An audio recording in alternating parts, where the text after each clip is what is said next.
Hello everybody, hello everybody, hello everybody, hello everybody, it's Julian James and welcome back to the Julian James Show. I am excited to be here on another exciting Sunday. Ooh boy, this is about to be ironic for like 10 different reasons. Oh, it is Sunday. So, everyone's been watching I think it's called Inside the Mind of a Killer, Inside the Killer, I don't know what it's called. Netflix tried it with this Aaron Hernandez documentary. It is like amazing, but some of the effects and like the intro and stuff, Netflix really tried it. Let's just do it. For those of you who don't know, Aaron Hernandez was a young man from up north, Connecticut, I want to say.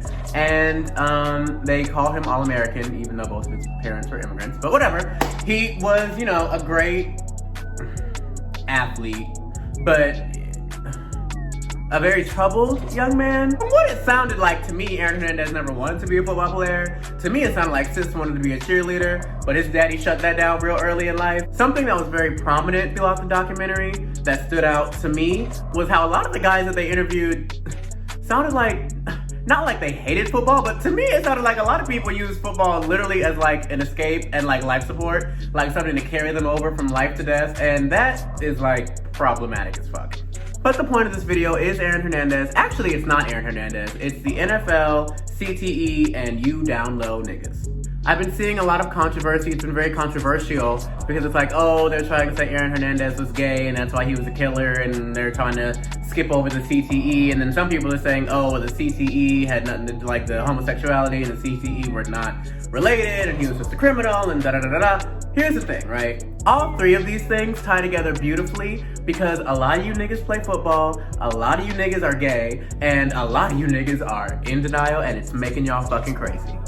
I think why I wanted to talk about this video on this weekend specifically is because they're trying to make it sound like he's the exception and not the rule. No, baby. A lot of y'all are Aaron Hernandez. It's really interesting how you watch this culture of people who are never themselves. They are not themselves. They're hiding, they're in denial, they're running. Hell, you even look at, you know, Kylie Jenner's father. She's even said herself, a big reason why she was such an exemplary athlete was because she was running away from herself. A lot of athletes, we push young boys into these sports so young, and we repress anything else in them, so like they don't even know who they are. And that is absolutely the case for young Aaron Hernandez. So if you don't really know the story, he went to Gainesville after high school, after his father passed. He went down to Florida where he beat up a bar manager, and then he shot some people. Then he came back up north and was cool in it. He had these two like really, I don't like to call them thugs, but he definitely, the way the narrative is being pushed is that he was friends with these young men as protection. And at one point there was an incident with a vehicle and two men in Boston as well. And I guess got into an altercation with another one of his friends and murdered him as well. And down in Florida, everyone's saying, without flat out saying, they covered that shit up. Because realistically speaking, again, this is a small college town. I know how football towns work. Hell, I don't even necessarily consider myself from a small town. The things that I've seen covered up in the name of college football, let alone pro, I'm just saying, I understand how that could happen.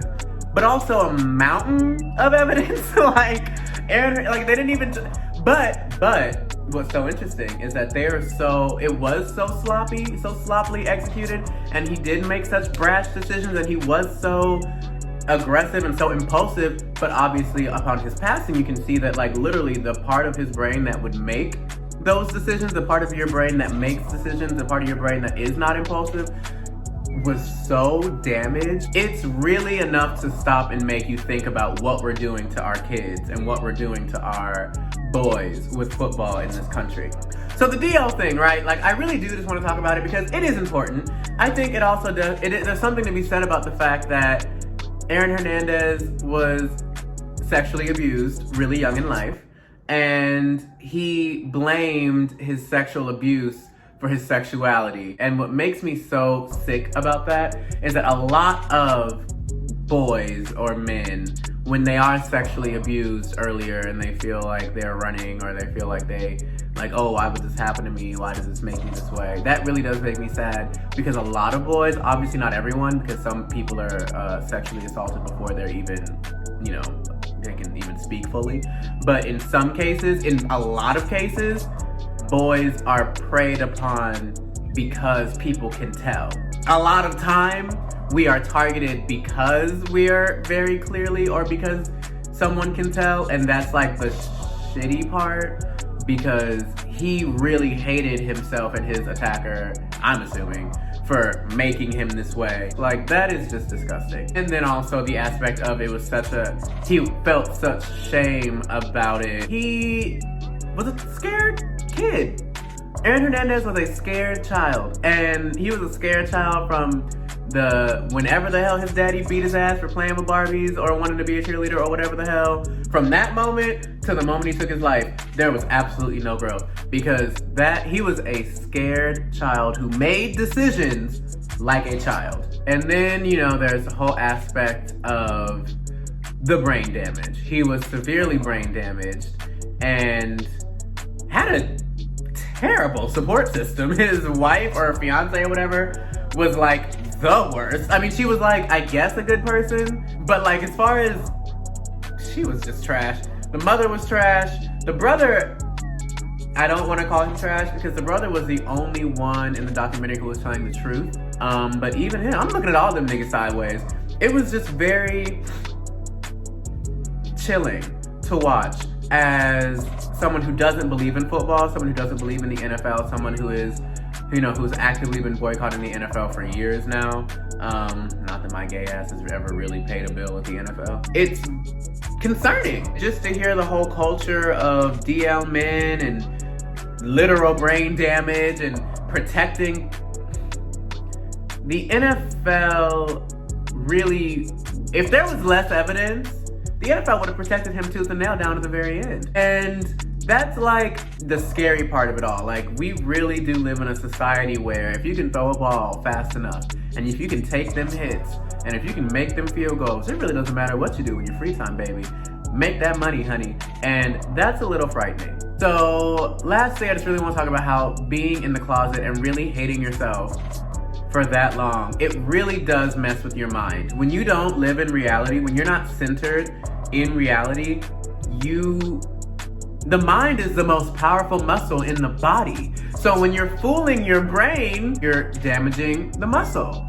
And so you take the CTE and you take the immaturity, you take the years of trauma and abuse, trauma, again, also damaging to the brain, and you add the fact that you live in a damn lie. I'm bringing that up because because there's been a lot of DL controversy as of late. I don't really know why, because I don't really keep up with that sort of thing. But you cannot lie to you.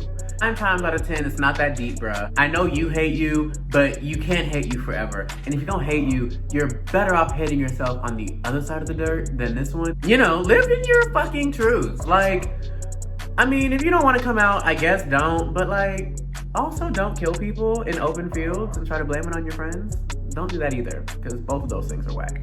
But a step past that, it really is damaging to your brain to live a life of lies. Lastly, I wanted to talk about Netflix, because Netflix really tried it with this documentary. All the focusing on the weed and the focusing on like the gayness, as opposed to the focus being on the NFL and CTE, was really problematic to me, because Aaron Hernandez had one of the most advanced cases of CTE ever documented, and the fact that that wasn't the main focus of the story was really annoying. Whatever that young bottom was, that San Shui, whatever that young queen was, who was really trying to hype it up like she and Aaron Hernandez were just like this. Honey, y'all are not Cash De Niro, and he is not Rico Pruitt. This is not, Signal 23 program. Sir, this is not your moment. Like, you are not that cute. You weren't that cute back then. I guarantee you Aaron Hernandez was busting down much finer, down to the day he died, okay? Definitely feel like Netflix sensationalized it a bit too much, which I get it, we're here to move units, but I just don't feel like that was necessary. Now, there were testimonials like, I don't know why James Wiggins was there. That was just completely unnecessary. But there was another gay football player who I really appreciated him being there, because he really shone the light on the culture of the NFL, so that was nice. But Netflix really, all in all, tried it. Like, all the reenactments, the hand tattoos on the actor they had, that was like, I was like, okay, Netflix, y'all are trying it. The intro, like, y'all tried it. But overall, it's a great watch. And like I said, please do check it out. And I just wanted to really do this video and talk about how we as a culture really do expect boys to be one way. We actually demand that boys be one way, specifically black and brown boys. We actually demand it, and we're now about to start living in a world of a lot more Aaron Hernandezes, because boys are scared. These people, Aaron Hernandez was a scared little boy. That manifested in a very unfortunate way. A little girl doesn't have a dad, 2, 3 families lost loved ones, and low-key, who even knows if there's anyone else? Because you never know with situations like that. Own it. Don't be afraid of yourself. I'm not ever gonna do another DL video because, again, I don't really feel like anyone has to come out. I just don't appreciate when your secrets and when your lies and your dishonesty affect other people. That is where I have to draw the line. And that is exactly what this is. Also, boycott the NFL. Fuck Roger Goodell forever.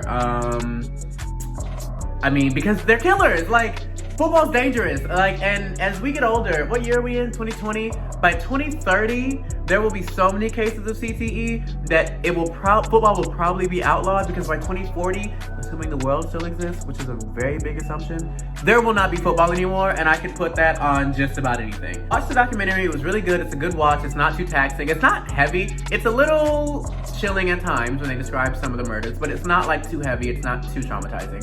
So I would definitely recommend watching it. And, if you like the video, give it a thumbs up. If you don't like the video, give it a thumbs up and stop being a hater. We'll be back on Sunday. I kind of like coming out on Sundays.